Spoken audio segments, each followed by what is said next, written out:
The bullies tie one end of the chain to the foundation of Kelly's trailer and the other end to the pickup truck. They drive forward to pull the supports out from underneath Kelly's trailer. The trailer suddenly lost its balance, causing Bernice, who is unwell, to roll off the couch to the floor, and the gas line is ripped off and starts leaking gas. Bernice tries to escape through the window, but she loses her balance due to a splitting headache and pushes over a lamp, the sparks from the lamp igniting the leaking gas and causing an explosion. By the time Kelly returns home from buying medicine, all he sees is a huge, burning fire.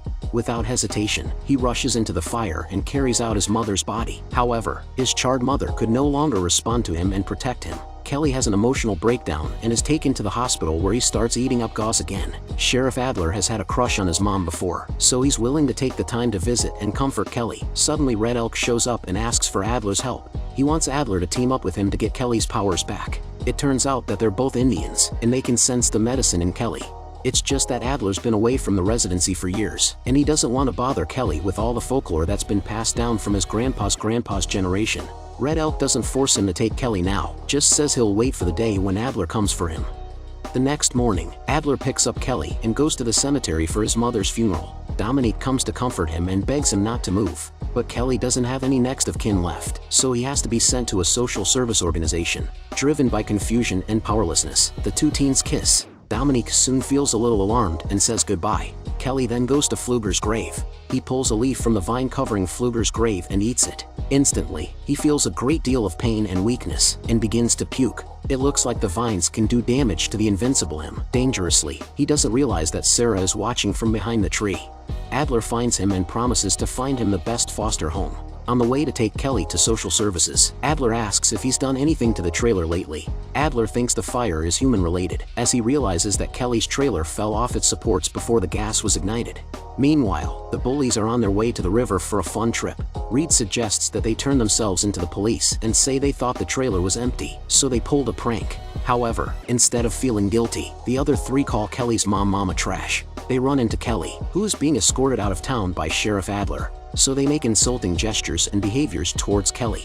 Kelly sees the provocation and realizes they had something to do with his mom's death. He becomes so angry that he opens the door of Adler's car and jumps out. He follows the bullies to a river, intent on avenging his mother's death. When he sees Tucker in the water, he sneaks up behind them and eats Tucker's clothes. He ties Tucker's shirt around his neck and strangles it. The pain of asphyxiation is transferred to Tucker's body by the reflection of his powers. Tucker struggles to breathe and dies of drowning. Kelly quickly regains his senses and plans to get back at the next bully. Unfortunately, Sheriff Adler finds them with the police. Kelly has little choice but to run away and leave them alone. News of Kelly murdering Tucker soon gets around the town. Dominique's mother keeps all the doors and windows closed for her in fear that Kelly will come looking for her. But Dominique doesn't think Kelly would be cruel enough to do such a thing. After her mother leaves, Dominique secretly opens the window. Not surprisingly, Kelly has been hiding behind a bush the whole time. She wonders what happened to Tucker at the river. Kelly doesn't say a word, just holds out his hand and invites her to take a walk with him.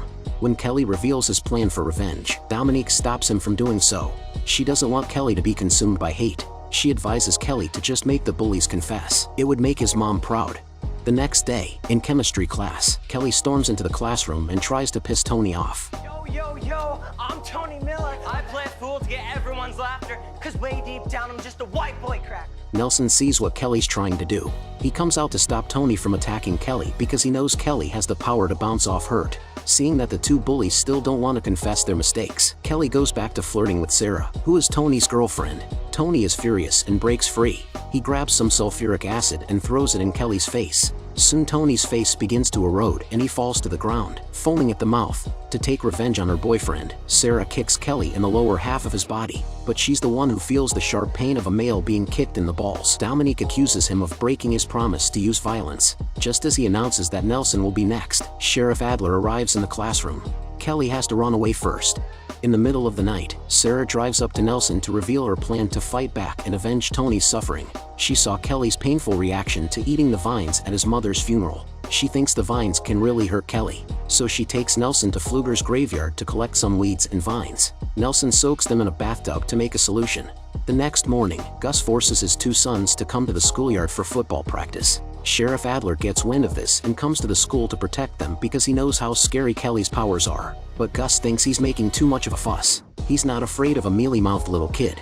Adler is cruising around the playground when he notices a chain on the back of their pickup truck. Based on a brick tied to the chain, he figures it's what's supporting Kelly's trailer. So he finds Reed and Nelson to ask about the fire. Gus is always trying to get rid of Adler, regardless of whether or not his sons killed anyone. Kelly takes the opportunity to look in the back of the car for Nelson's belongings. To his further surprise, a power drill. He then shows up at the playground chewing on Nelson's clothes, holding up a power drill with the intention of carrying out his plan.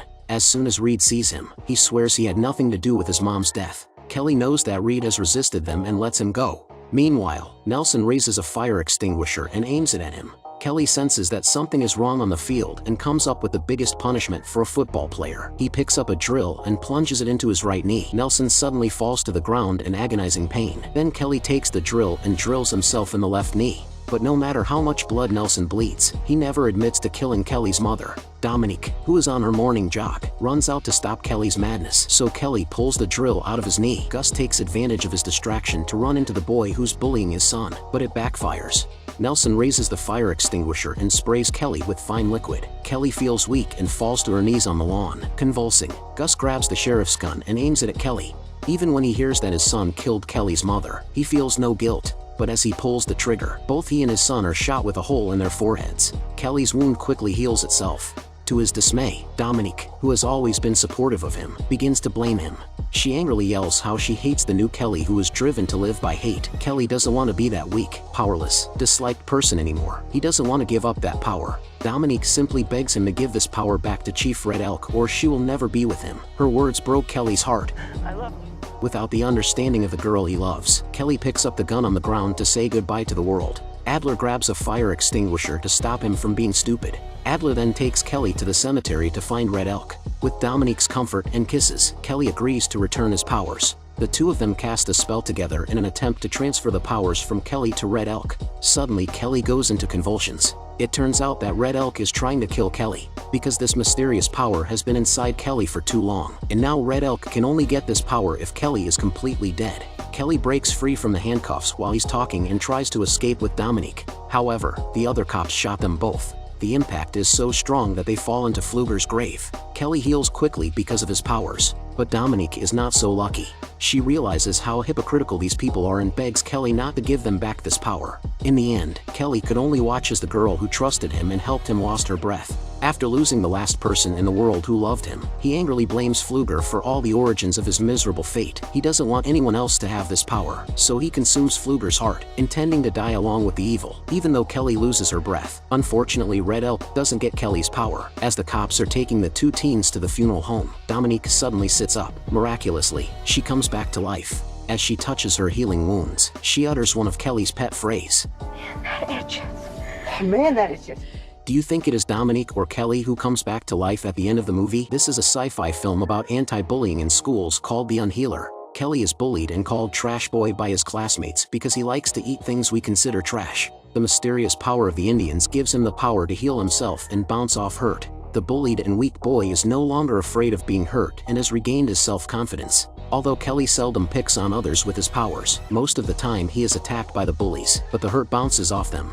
However, after the bullies accidentally burn his mother to death, Kelly is still the one blamed, and the others blame him for being a freak instead of looking for the murderer. From then on, the boy with superpowers loses his mind, and his behavior changes from fighting back out of righteousness to sinfulness. If Kelly is denied protection and help because of the leniency of the adults and the police, is it wrong for him to rely on himself and try to carry out justice on his own? If he is not wrong to do so, then how far should he go before he becomes worse than his arrogant persecutors and calls it quits? If you were in his shoes, would you be able to get over your hatred and start a new life after receiving these injuries? This is Rainbow Movie. If there's a movie you'd like to watch, feel free to leave a comment and let me know. Let's watch a movie together and experience something different. Please don't forget to like and subscribe to our channel.